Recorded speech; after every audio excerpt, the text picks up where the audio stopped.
رب العزت کی حمد و ثنا کے بعد اور پاک پیغمبر صلی اللہ علیہ وآلہ وسلم پہ ہدیہ درود و سلام پیش کرنے کے بعد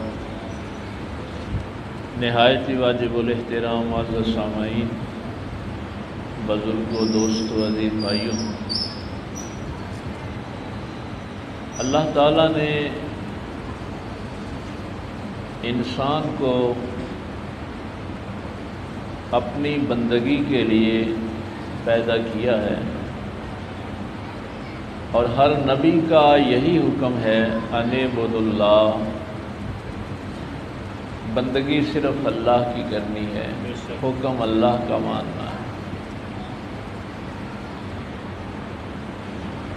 یہ آج میرے ذہن میں بات اس لیے آ گئی کہ جب ہر نبی نے یہ حکم دیا ہے، آسمانی کتابوں میں بھی یہی حکم ہے، تو پھر بندہ اللہ کا حکم کیوں نہیں مانتا؟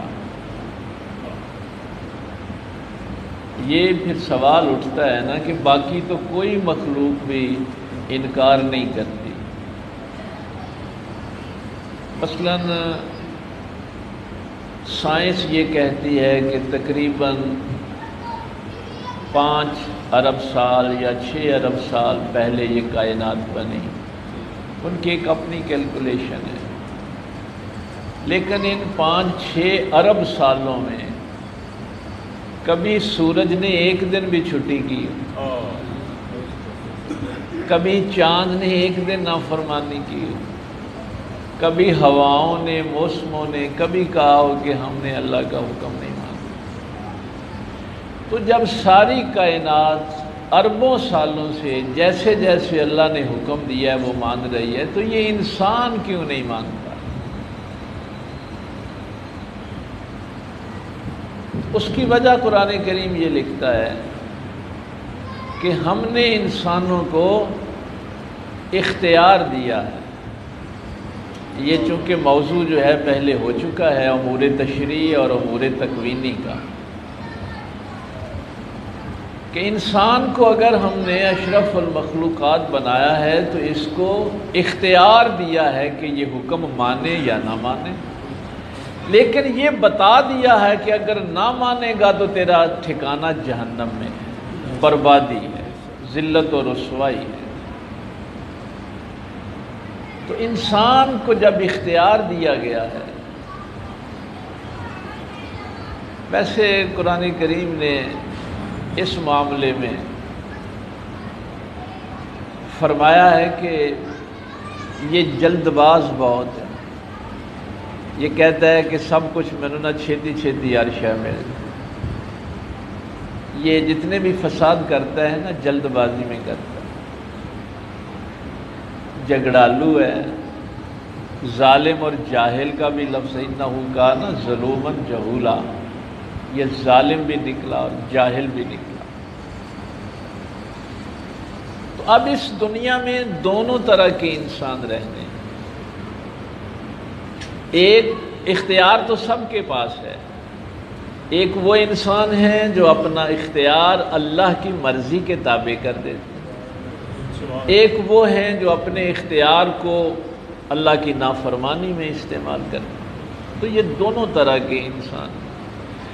اسی کو خیر اور شر کی جنگ کہا جاتا ہے، اسی کو حق اور باطل کی جنگ کہا جاتا ہے۔ اور یہ چونکہ ابلیس نے قیامت تک کے لیے زندگی مانگی ہے، اس لیے یہ جنگ بھی قیامت تک رہنی۔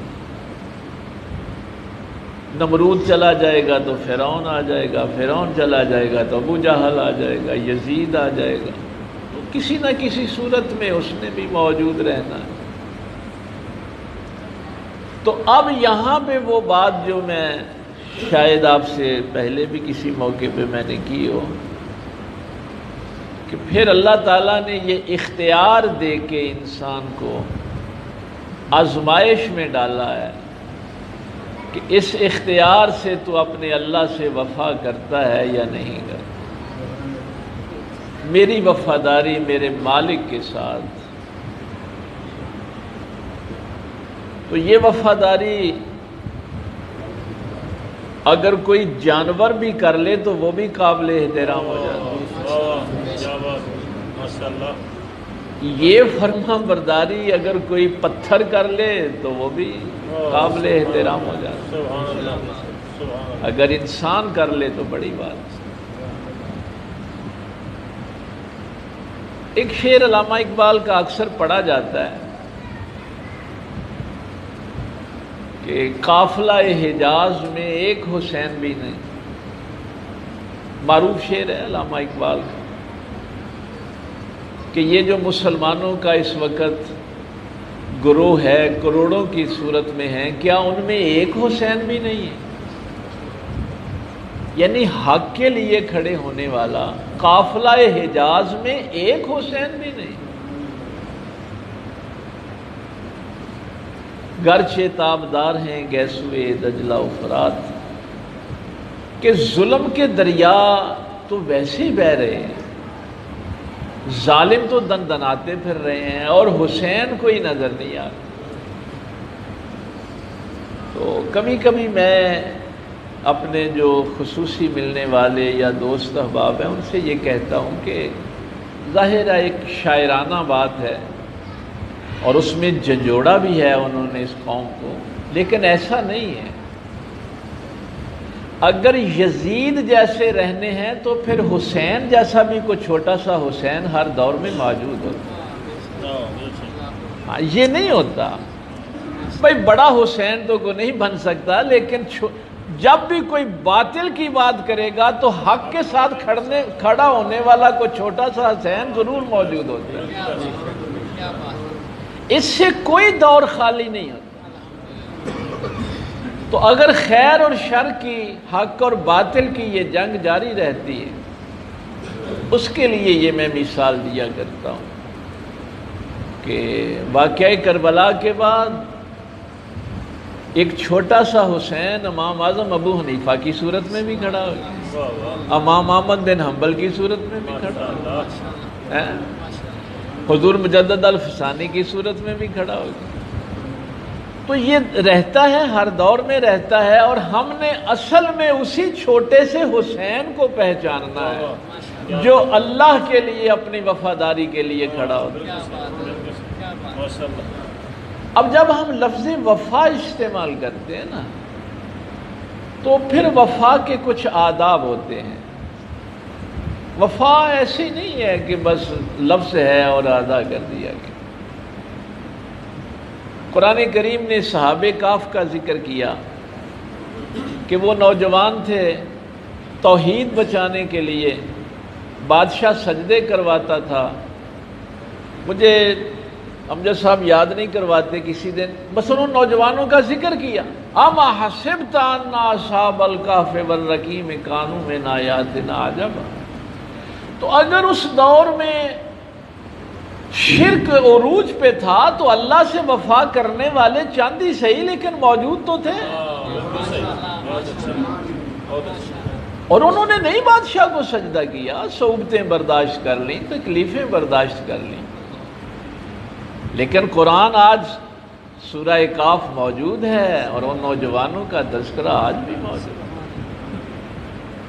تو یہ آداب جو ہوتے ہیں وفا کے، ان میں پھر یہ انسان کو ان آداب میں سے گزرنا پڑتا ہے، تکالیف میں سے، مصائب میں سے اللہ کی وفاداری پھر ظاہر کرنا پڑتی ہے، اور پھر یہ مقام آتا ہے کہ وہ بڑے حسین بھی زندہ ہیں اور یہ چھوٹے چھوٹے حسین بھی زندہ ہیں، ان کے بھی نشان زمین پر موجود ہیں، ان کو اللہ تعالیٰ پھر مٹنے نہیں دیتا۔ اس خیر اور شر کی جنگ میں ہمارے بر صغیر پاک و ہند میں اس وقت تو یہ پاکستان ہندوستان نہیں بنا تھا،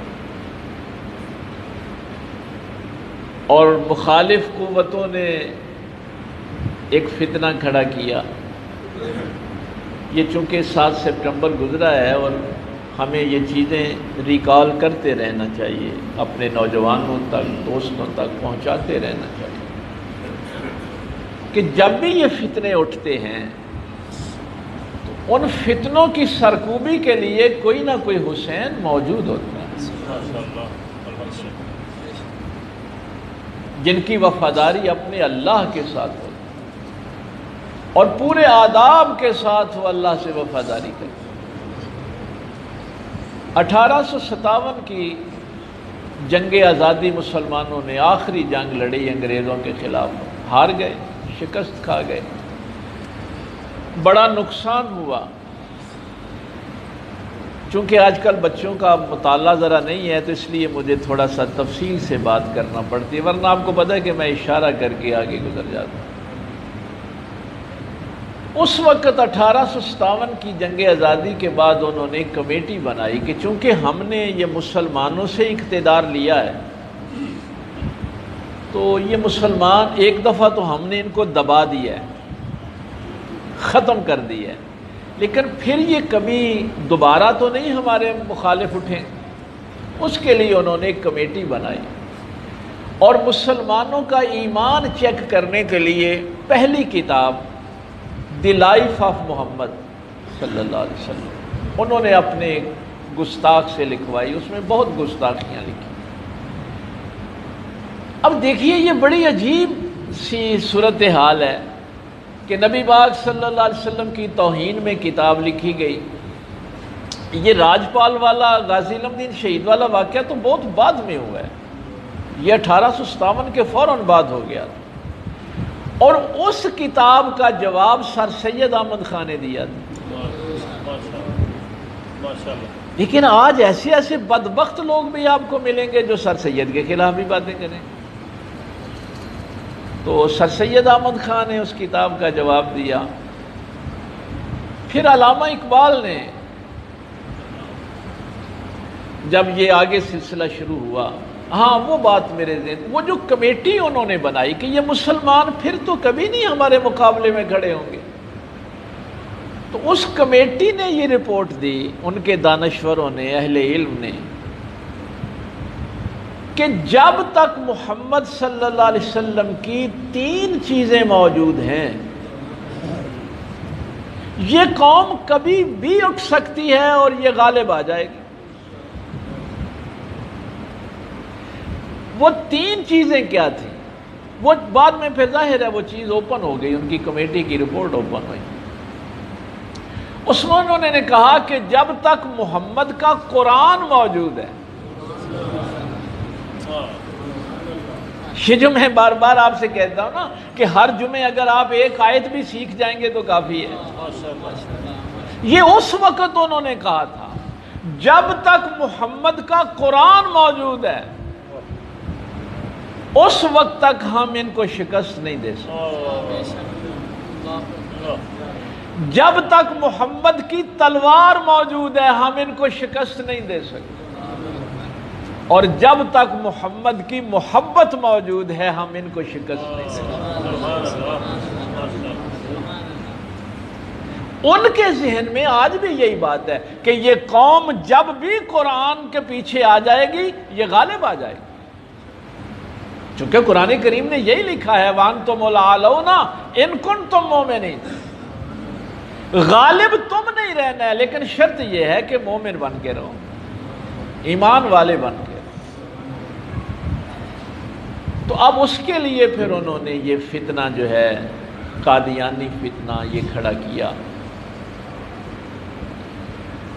اور اس کو یہ جو سیالکوٹ کا، چونکہ بھئی یہ مرکز ہمارا ضلع ہی تھا اس وقت، ایک پادری کی ڈیوٹی لگی، اس نے 100-150 بندوں میں سے 4 کو منتخب کیا، پھر ان کا ڈی سی کے ساتھ ملاقات کروائی، اور اس میں سے پھر اس مرزا قادیانی کا انتخاب ہوا۔ اب اس میں کیا ہوا کہ سب سے پہلے جس چیز کو ٹارگٹ کرنا ہے وہ ہے محمد کی محبت، کہ ان کو اپنے نبی سے محبت بہت زیادہ ہے۔ تو انہوں نے کہا کہ پھر اچھا ایسا کرتے ہیں کہ ایک عرب میں محمد تھا، ایک عجم میں محمد پیدا کر دیتے، تاکہ مسلمانوں کی محبت جو ہے اس میں ڈویژن پیدا ہو، تقسیم پیدا ہو۔ ہائے ہائے ہائے،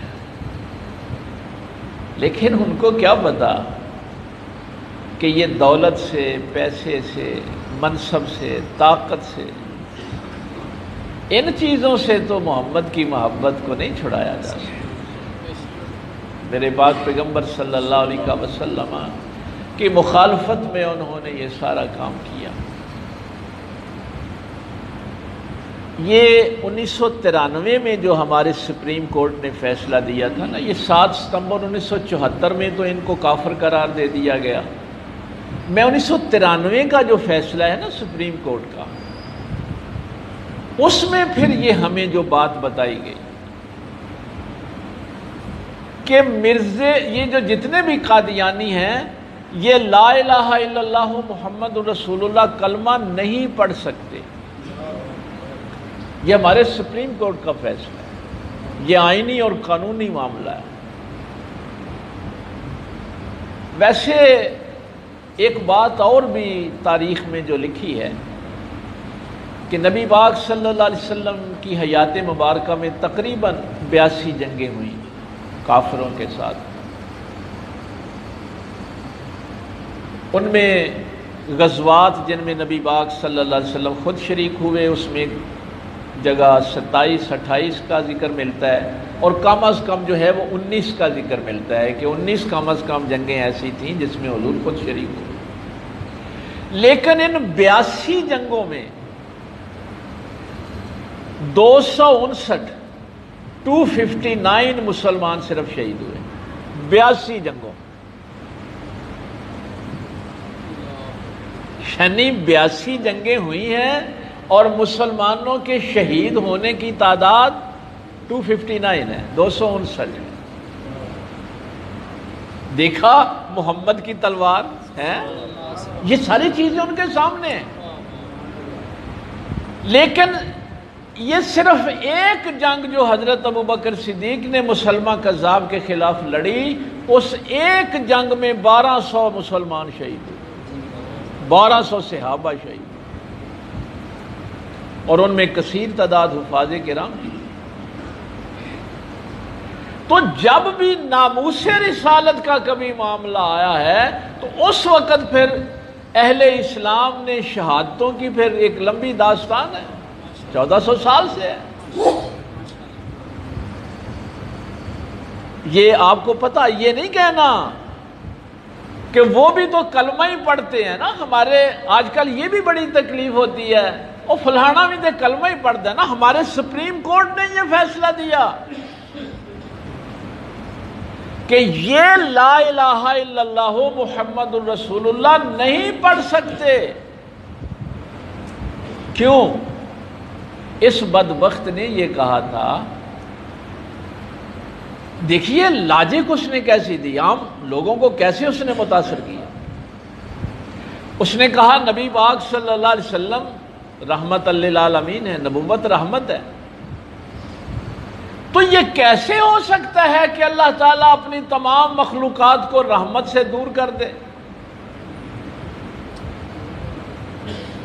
اگر آپ کہیں گے کہ نبوت ختم ہو گئی، نبی پاک صلی اللہ علیہ وسلم کا وصال ہو گیا، اس دنیا سے چلے گئے، تو کیا اب یہ دنیا جو ہے پھر نبوت کے بغیر اللہ تعالیٰ ساری مخلوقات کو رحمت کے بغیر رہنے دے گا؟ یہ اس نے لاجک، یہ دلیل دی۔ اس نے کہا کہ اب میری صورت میں محمد صلی اللہ علیہ وسلم 2 دفعہ مبعوث ہوئے، ایک دفعہ ادھر مکے میں اور ایک دفعہ قادیان میں۔ تو اب یہ بدبخت جب لا الہ الا اللہ محمد رسول اللہ کہتے ہیں تو یہ مرزے کو محمد کہتے ہیں۔ اس لیے پھر ہمارے سپریم کورٹ نے اس پہ پابندی لگائی کہ یہ لا الہ الا اللہ محمد رسول اللہ نہیں پڑھ سکتے، یہ اذان نہیں دے سکتے۔ اذان میں بھی جب یہ محمد کہیں گے تو یہ مرزے کو کہیں گے۔ اپنی عبادت گاہوں کو یہ مسجد نہیں کہہ سکتے۔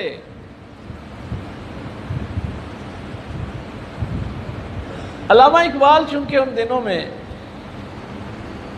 تحریری جواب جو تھے وہ دیا کرتے تھے، بعد میں پھر پیر میر علی شاہ صاحب نے وہ جو 2 کتابیں لکھی، سیف چشتیائی اور شمس الہدا، ہمارا بھائی مسلمانوں کا طریقہ یہی رہا ہے کہ ہم علم کے میدان میں اگلے کو ناک آؤٹ کرتے ہیں. ہاں تو سر سید احمد خان نے بھی اس کتاب کا جواب دے دیا، پھر علامہ اقبال ان کی ہر تحریر کا جواب دیتے تھے. تو ہندوستان کا جو پہلا حکمران تھا اس کا پتہ ہے نا، جواہر لال نہرو، اس نے علامہ اقبال کو خط لکھا. اس نے کہا کہ تیرے جیسا انٹلیکچوئل آدمی، اہل علم آدمی بھی ان مذہبی کاموں میں پڑ گیا ہے. بھائی تو بہت بڑا فلاسفر ہے، ساری دنیا تیرے علم کی قدر کرتی ہے، یہ چھوٹے چھوٹے کام مذہب کے جو ہیں یہ تو مولویوں کے ہوتے ہیں. تیرے جیسا انٹلیکچوئل آدمی جو ہے، دانشور آدمی، یہ بھی اس طرف آ گیا ہے. تو یہ دو خطوط ہیں، کبھی پڑھنے کا آپ کو موقع ملے. ایک تو نہرو کے خط کے جواب میں انہوں نے خط لکھا، ایک دوسرا خط ہے. تو یہ جو علامہ اقبال کے خطوط ہیں، ان کا دباچہ جو ہے، پیش لفظ جو ہے، وہ قائد اعظم محمد علی جناح نے لکھا. اور یہ کوئی بغیرت آدمی اس معاملے کے لیے کھڑا نہیں ہو سکتا، اس معاملے کے لیے کوئی غیرت والا ہی کھڑا ہو سکتا. میں قائد اعظم کی غیرت کی بات آپ کو بتاؤں. مجھے یہ بندہ ظاہر ہے نبی پاک صلی اللہ علیہ وسلم کا انتخاب ہے. آج تو ہم کہتے ہیں نا کہ ہمارے حالات خراب ہو گئے، کیا کریں گے. جب پاکستان بنا تھا تو مہاجرین آ رہے تھے، ملک چلانے کے لیے پیسہ نہیں تھا، فائلوں میں پیپر جو ہیں وہ کانٹوں کے ساتھ جوڑے جاتے تھے. یہ صورتحال تھی، دفاتر میں کانٹے لے کے جاتے تھے اور پیپر پین نہیں تھی. ان حالات میں، بھوک اور پیاس کے عالم میں، وہ جو برطانیہ کا سفیر تھا نا، وہ قائد اعظم کے پاس آیا اور اس نے کہا کہ بادشاہ کا بھائی آ رہا ہے تو اس کا آپ نے استقبال کرنا ہے بحیثیت گورنر جنرل. یہ پاکستان بننے کے بعد کی بات ہے، قائد اعظم تو 1 سال زندہ رہے.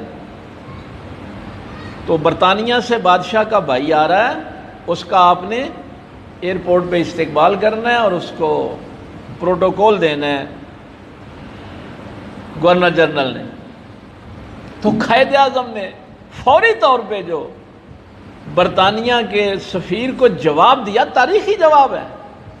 آپ نے فرمایا جب میرا بھائی انگلینڈ جائے گا تو تیرا بادشاہ اس کے استقبال کو آئے گا؟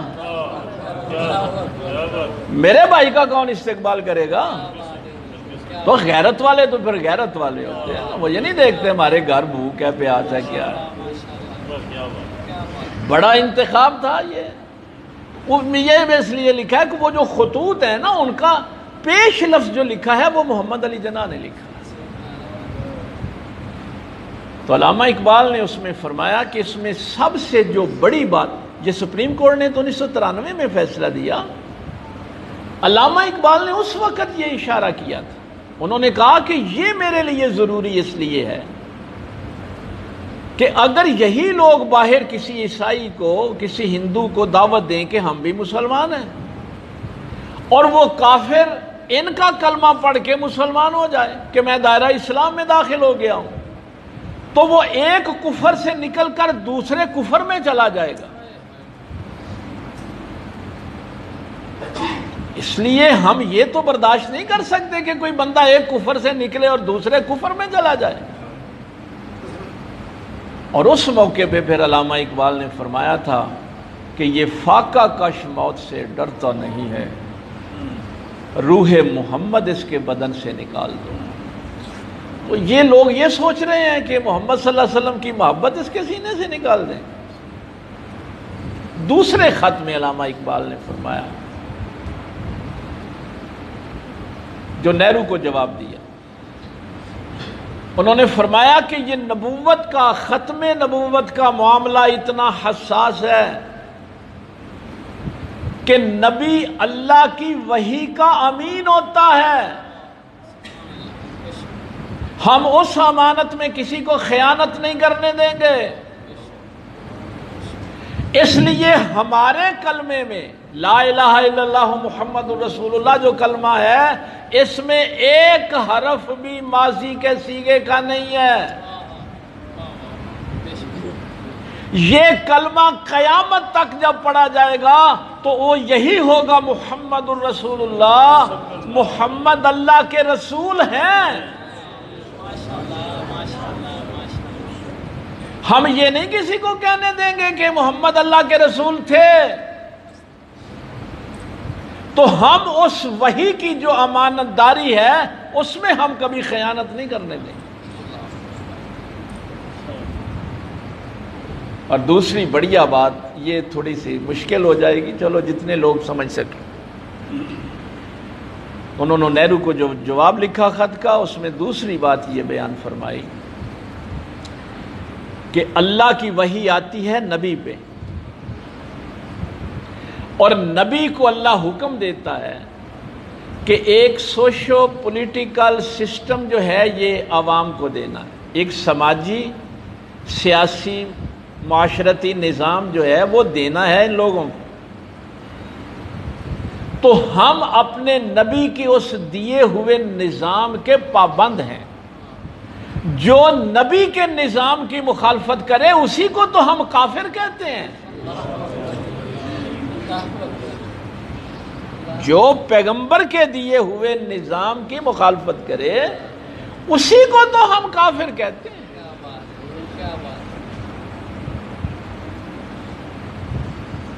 تو اس میں پھر 1953 میں پاکستان بن گیا، 53 میں،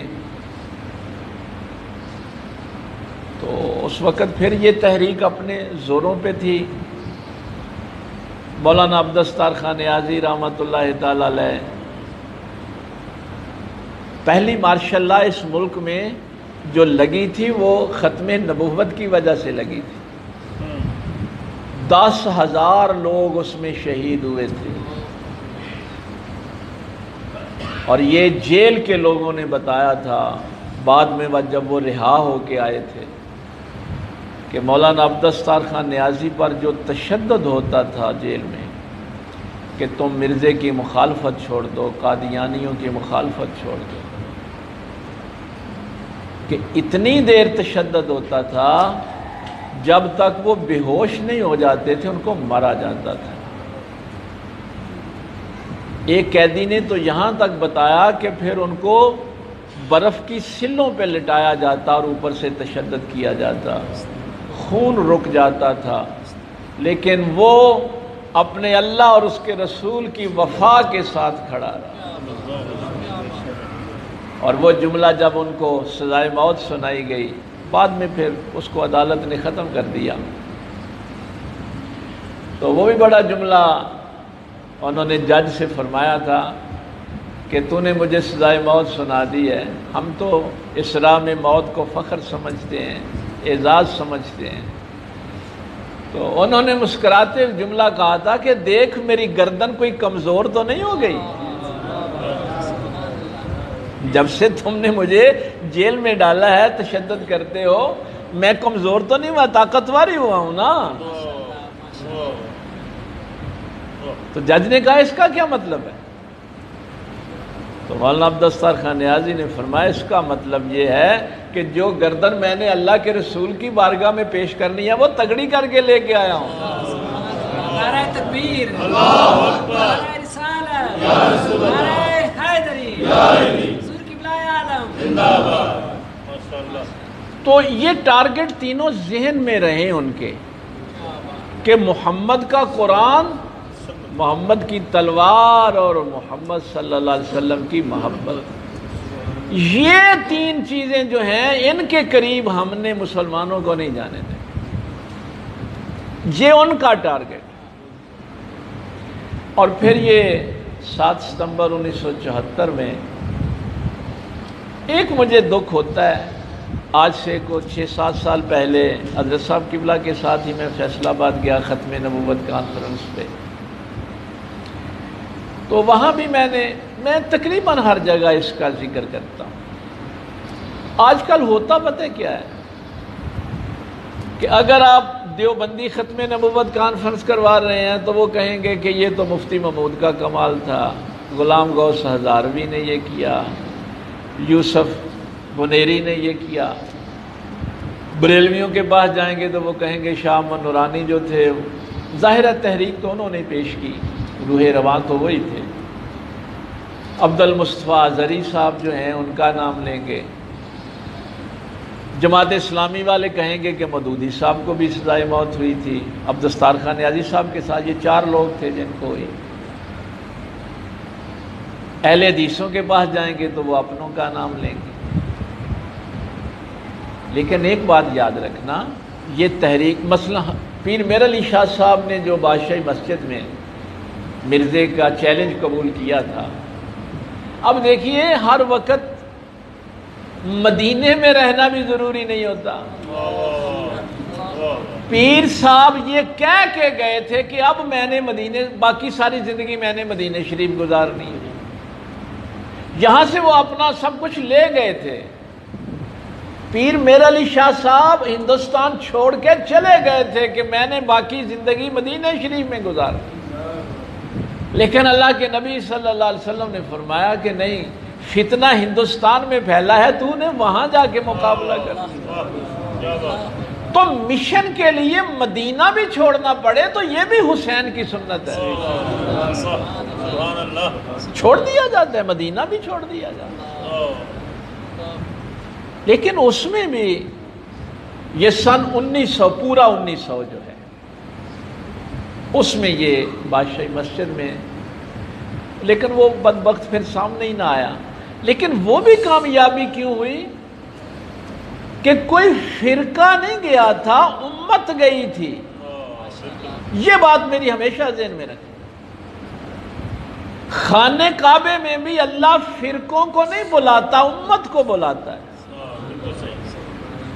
خانہ کعبے میں آپ نماز پڑھ رہے ہوں گے تو وہاں اہل حدیث بھی ہوگا، شیعہ بھی ہوگا، سنی بھی ہوگا، بریلوی بھی ہوگا، دیوبندی، سارے وہاں۔ نبی پاک کی مسجد میں بھی امت جاتی ہے۔ تو جب امت اکٹھی ہوتی ہے تو پھر نبی پاک کا وہ فرمان پورا ہوتا ہے، ید اللہ علی الجماع، اللہ کا ہاتھ تو پھر جماعت کے اوپر ہے۔ تو یہ کام جو ہے کم از کم نہیں کرنا۔ اب 1974 میں بھی پیر میر علی شاہ صاحب کو سن 1900 میں تمام مکاتب فکر نے اپنا لیڈر مانا کہ یہ ان کی شکست پوری امت مسلمان کی شکست ہوگی۔ یہ کوئی چھوٹی بات نہیں تھی کہ اگر ایک بندہ ہار گیا تو ساری امت ہار جائے گی، اور اگر یہ جیت گیا تو ساری امت جیت جائے گی۔ اور اس دور کے بڑے بڑے شیخ الحدیث اور بڑے بڑے علماء ہر فرقے کے پیر میر علی شاہ صاحب رحمۃ اللہ تعالی علیہ کے ساتھ۔ تو جب بھی امت اکٹھی ہوتی ہے نا، پھر کافروں کو بھاگنے کا کوئی موقع نہیں ملتا۔ لیکن جب آپ یہاں آ کے اپنے اپنے مساجد میں یہ سلسلہ شروع کرتے ہیں کہ نہیں میں حق پہ ہوں، فلاں حق پہ ہے، فلاں حق پہ ہے، پھر یہ بیڑا گرک ہوتا ہے۔ تو اس بدبخت نے جو جملہ کہا، اس نے کہا کہ وہ جو عرب والے آج سے 1400 سال پہلے والے محمد تھے، وہ پہلے دن کی چاند کی مانند تھے اور میں 14ویں کے چاند کی طرح تھا۔ یہ لعنتی آدمی کہتا تھا کہ ان کے دین کو میں نے مکمل کیا۔ تو اس وقت پھر اس کے جواب میں پیر میر علی شاہ صاحب رحمۃ اللہ تعالی علیہ نے فرمایا تھا، وہ بدبخت آج تک پیر صاحب کی دونوں کتابوں کا جواب نہیں لکھا جا سکا۔ یہ علمی سطح پہ آپ نے پہلے 2 کتابیں لکھی کہ ان کا جواب دو، اور پھر اس کے بعد جب آپ ادھر لاہور تشریف لائے تو سادہ سی بات کی کہ تو اپنے آپ کو نبی کہتا ہے میرے اوپر وحی اترتی ہے، ٹیچی وہ فرشتہ ہے جو وحی لے کے آتا ہے۔ جہاد، ہاں اس نے کہا تھا جہاد ختم ہو گیا، تو آپ نے فرمایا تھا کہ میں بھی کاغذ اور قلم رکھ دیتا ہوں، تو بھی کاغذ اور قلم رکھ دے۔ جس کا قلم خود لکھے گا وہ سچا ہوگا، جو لکھے گا وہ سچا ہوگا۔ تو کہتا ہے نا میں مسیح موعود ہوں، وہ کہتا تھا کہ جو عیسیٰ علیہ السلام نے دوبارہ آنا تھا میں وہ آ گیا۔ آپ نے فرمایا تو کہتا ہے نا کہ میں مسیح موعود ہوں، تو عیسیٰ علیہ السلام کے تو معجزات قرآن نے لکھے، ابرئ الاکمہ والابرص واحیی الموتى باذن اللہ۔ عیسیٰ علیہ السلام کوڑوں کے کوڑ دور کرتے تھے، مردوں کو اللہ کے حکم سے زندہ کرتے تھے، اور مادر زاد اندھوں کو بینا کرتے تھے۔ اگر تو بھی کہتا ہے نا، دعویٰ کرتا ہے میں عیسیٰ ہوں، تو ایک کوڑا اندھا اور مردہ میرے سامنے رکھ دے، ایک تیرے سامنے رکھ دیتے۔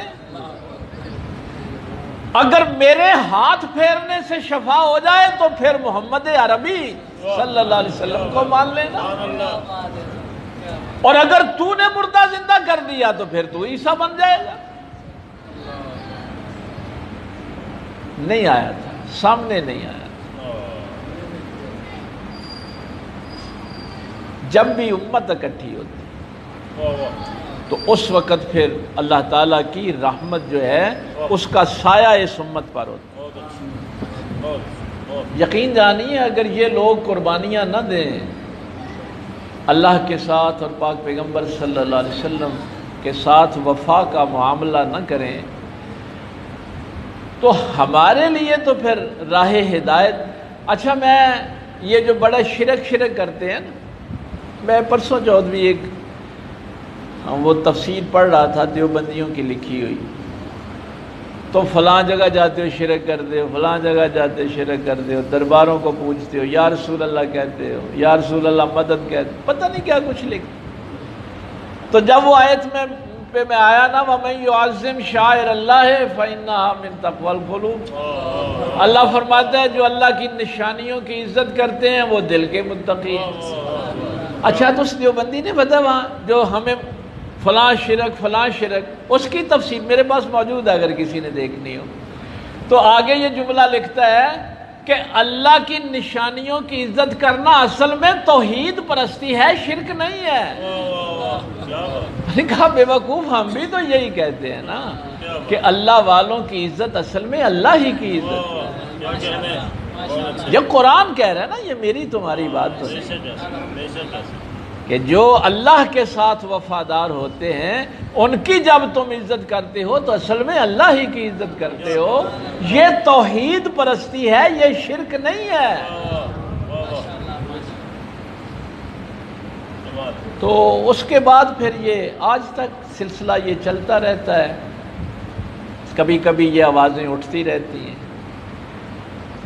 اور یہ امام عالی مقام کے ماننے والے اس خیر اور شر کی جنگ میں خیر پہ کھڑے رہتے ہیں، تکالیف بھی برداشت کرتے ہیں، مصائب بھی برداشت کرتے ہیں، لیکن حق اور باطل کی جنگ میں یہ ذہن میں رکھنا کہ کبھی ایسا نہیں ہوا کہ باطل اپنے پورے عروج پہ ہو اور اس وقت کوئی حسین کھڑا نہ ہو۔ یہ ممکن نہیں ہے کہ جھوٹ اپنے پورے عروج کے ساتھ ہو اور وہاں سچ جو ہے وہ کھڑا نہ ہو۔ تو وہاں پر بھی اسمبلی کا اب تو ظاہر ہے وہ چیزیں سامنے آ گئی ہیں، وہ ساری چیزیں مارکیٹ سے آپ کو مل جاتی ہیں۔ وہ مرزا ناصر کے ساتھ جو کچھ ہوا، تو کئی دفعہ سیاسی لحاظ سے نا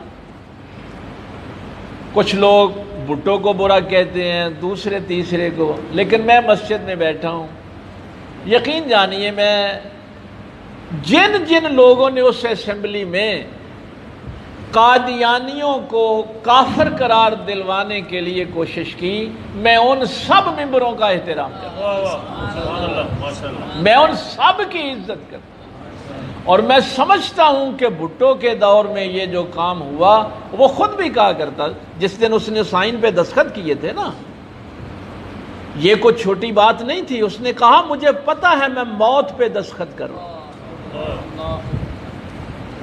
یہ اب ساری طاقتیں مجھے مروائیں گی.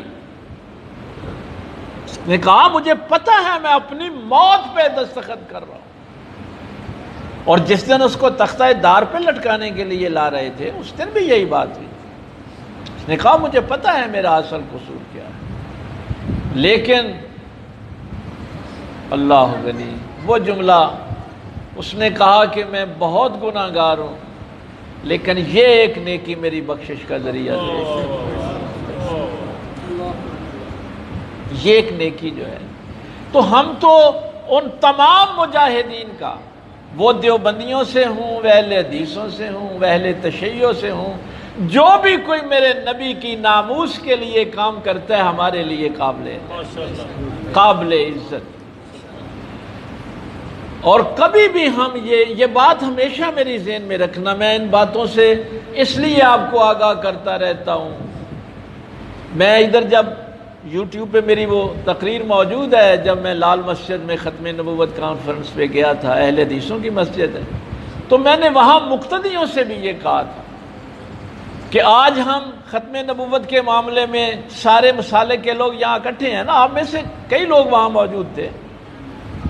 تو میں نے مقتدیوں سے کہا تھا کہ اب اس کے بعد اگر کوئی وہابی سنیوں کے خلاف بات کرے، سنی وہابیوں کے خلاف کرے، تو تم نے ان کو نہیں کرنے دینی. ان کو کہنا ہے کہ جیسے اس دن اکٹھے ہوئے تھے نبی پاک کے نام پہ، آج بھی اکٹھے ہی رہو، نہ اس امت کو انتشار میں ڈالو. تو پیغمبر کے نام پہ جب بھی امت اکٹھی ہوتی ہے پھر اللہ تعالیٰ اس کی مدد فرماتا ہے. تو یہ فتنہ، اس کا سر سید کو بھی آفر ہوئی تھی کہ تم نبی بن جاؤ، ہم تیرے ساتھ تعاون. اس نے کہا کچھ خدا کا خوف کھاؤ. بڑے لوگوں کو آفر ہوئی تھی اس دور، لیکن کچھ لوگ لالچ میں آ بھی گئے، بڑے منصب کے، پیسے کے لالچ میں آ گئے. تو عبد المصطفیٰ اعظمی صاحب رحمۃ اللہ تعالیٰ علیہ، یوسف بنیری صاحب، یہ 1974 کے بعد والی. اور میں سمجھتا ہوں اس دور میں بھی، چونکہ اب اس دن میں جا تو نہیں سکا، مولانا اللہ بسایا صاحب یہ دیوبندیوں سے ہیں، لیکن ختم نبوت کے لیے جتنا اس بندے نے کام کیا کسی اور نے نہیں کیا. میں جہاں بھی مولانا عبدالستار خان نیازی کا ذکر کرتا ہوں، میں مولانا مودودی کا بھی ذکر کرتا ہوں. اگر آپ اس بات کو سمجھ جائیں گے کہ غالب تم نے رہنا ہے، لیکن شرط یہ ہے کہ کم از کم مومن تو بن کے رہو، اپنے اللہ کے ساتھ، اپنے رسول صلی اللہ علیہ وسلم کے ساتھ وفاداری جو ہے. تو وقت مجھے پتہ ہو گیا ہے کہ ختم شریف پہ بھی مجھے جانا ہے، لیکن یہ بات سادہ جو میں اکثر کہا کرتا ہوں، دہرا دیتا ہوں اس کو، کامن سینس کی بات کرنے لگا. چونکہ یہ لوگ بڑا اٹھاتے ہیں، دیکھو جی تم مرتد کو واجب القتل سمجھتے ہو. آپ پاکستان میں رہتے ہیں، آئین میں آپ کے حقوق لکھے ہوئے ہیں، لیکن کچھ ریسٹرکشنز ہیں. مثلا میں پاکستانی ہوں، لیکن میں عام پاکستانی ایٹمی پلانٹ دیکھنے نہیں جا سکتا. میں یہ نہیں کہہ سکتا کہ یہ جو حساس معاملات ہیں، میں بھی تو پاکستانی ہوں نا، کہ میں بھی وہاں چلا جاؤں. میں عام پاکستانی ہوں، یہ میرا ملک ہے، میرے حقوق ہیں، لیکن کچھ حدیں ہیں جو میں نہیں کراس کر سکتا. مثلا میں اگر فوجی نہیں ہوں تو میں کسی فوجی کا وردی نہیں پہن سکتا. اگر پہنوں گا تو سزائے موت ہے، کیونکہ اس وردی کی توہین ہے. میں اقوام متحدہ کی، میں اس کو ذرا تھوڑا سا ایکسپینڈ کر دیتا ہوں. اقوام متحدہ کی فوج کی وردی علیحدہ ہے.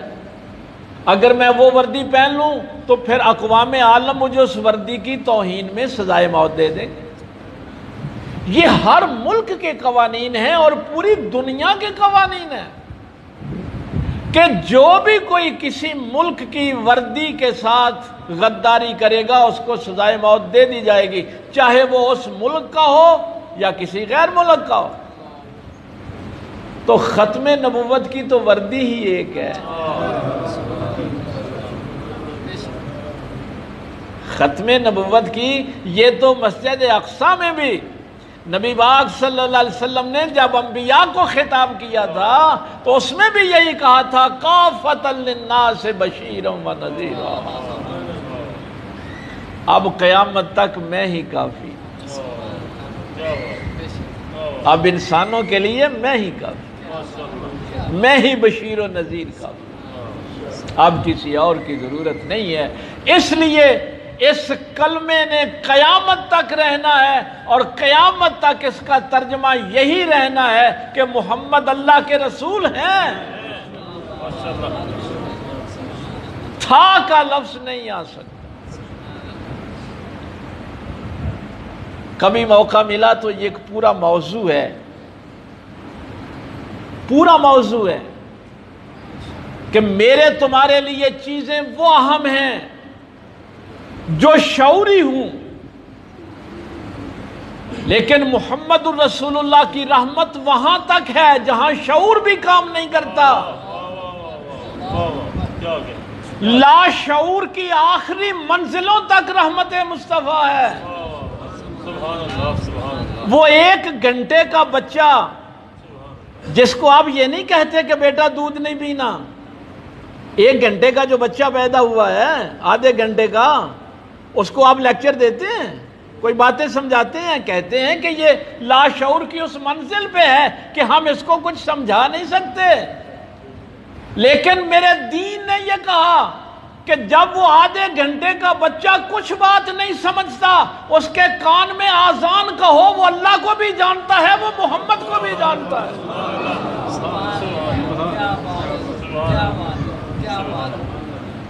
یعنی یہ جو محمد الرسول اللہ کا معاملہ ہے یہ صرف شعور کی حد تک نہیں ہے، یہ تو لا شعور کی آخری منزلوں تک بھی ہے۔ تم اس کو شعوری طور پہ ختم کرنے کی کوشش کرو۔ اس لیے پاک پیغمبر صلی اللہ علیہ وسلم سے جو محبت ہے وہ غیر مشروط ہونی چاہیے۔ کوئی بھی اس محبت کے سامنے آ جائے، میری وفاداری میرے رسول صلی اللہ علیہ وسلم کے ساتھ ہے، اور یہی ہماری بقا کی علامت ہے۔ اللہ تعالیٰ عمل کی توفیق دے۔ وآخر دعوانا